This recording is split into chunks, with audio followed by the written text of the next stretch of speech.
Bienvenue dans Comprendre la finance, le podcast qui vous aide à lire la réalité derrière les chiffres. Aujourd'hui, on parle de croissance. Plus de clients, plus de chiffre d'affaires, plus d'ambition. Sur le papier, tout va bien. Mais dans la réalité, certaines entreprises échouent, précisément parce qu'elles grandissent trop vite. Parce que la croissance peut masquer des fragilités profondes, et c'est exactement ce que je vous propose de décrypter aujourd'hui. Le mythe de la croissance toujours positive. On associe souvent la croissance à la réussite. Une entreprise qui grandit est perçue comme performante, dynamique et en bonne santé. Mais en finance, la réalité est plus subtile. La croissance ne naît pas automatiquement de la valeur. Elle consomme d'abord des ressources, du cash, du temps, de l'organisation. Et si elle est mal maîtrisée, elle peut déséquilibrer toute l'entreprise. C'est là le paradoxe. Plus une entreprise se développe vite, plus elle augmente son niveau de risque. Les mécanismes invisibles de fragilisation. En effet, la croissance agit comme un amplificateur. Elle accentue tout, les forces, mais aussi les faiblesses. Premier point, le besoin de trésorerie. Plus de ventes signifie souvent plus de stock, plus de production et des délais de paiement clients plus longs. Résultat, l'entreprise doit avancer du cash avant de l'encaisser. Deuxième point, la pression sur les marges. Pour soutenir la croissance, on investit plus. Marketing, recrutement, logistique, mais ces coûts arrivent immédiatement, alors que les gains prennent du temps. Troisième point, la désorganisation. Recruter vite, structurer dans l'urgence, gérer plus de clients. L'entreprise peut perdre en efficacité, en qualité et en contrôle.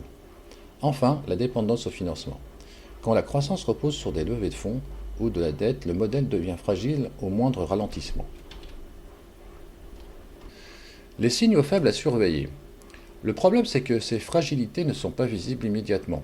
Elles apparaissent progressivement sous forme de signaux faibles. Premier signal, la trésorerie se dégrade alors que le chiffre d'affaires augmente. Deuxième signal, le besoin en fonds de roulement explose. Les clients payent plus lentement, les stocks s'accumulent. Troisième signal, les marges diminuent.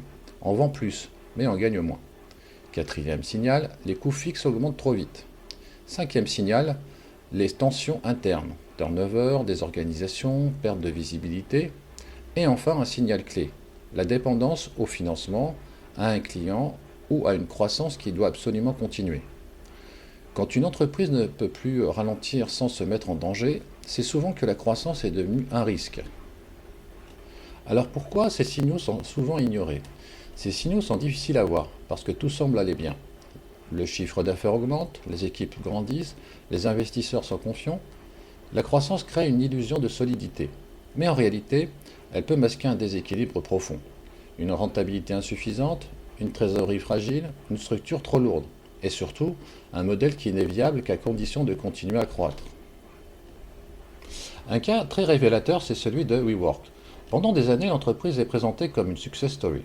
Une croissance fulgurante, une expansion mondiale, une valorisation qui dépasse 40 milliards de dollars. Mais derrière cette croissance, plusieurs signaux faibles apparaissent. D'abord, un modèle économique fragile. WeWork loue des bureaux à long terme et les sous-loue à court terme. Ensuite, une rentabilité inexistante. Plus l'entreprise grandit, plus ses pertes augmentent. Mais surtout, une consommation massive de cash. La croissance est financée par des levées de fonds, pas par l'activité. Pendant longtemps, cela passe inaperçu, parce que la croissance est spectaculaire. Mais en 2019, tout bascule. Lors de sa tentative d'introduction en bourse, les investisseurs analysent les fondamentaux. Et ils découvrent une réalité simple. Le modèle n'est pas viable. Résultat, introduction en bourse annulée, valorisation qui s'effondre divisée par plus de 5 en quelques mois, perte de confiance massive. Ce cas était emblématique.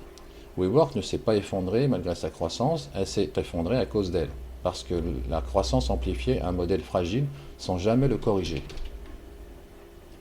En conclusion, la croissance n'est pas un objectif en soi, c'est un test de solidité financière, d'organisation et de stratégie. Les entreprises qui réussissent ne sont pas celles qui grandissent le plus vite, ce sont celles qui savent piloter leur croissance sans perdre le contrôle. Le vrai enjeu n'est pas de croître, c'est de rester viable en grandissant.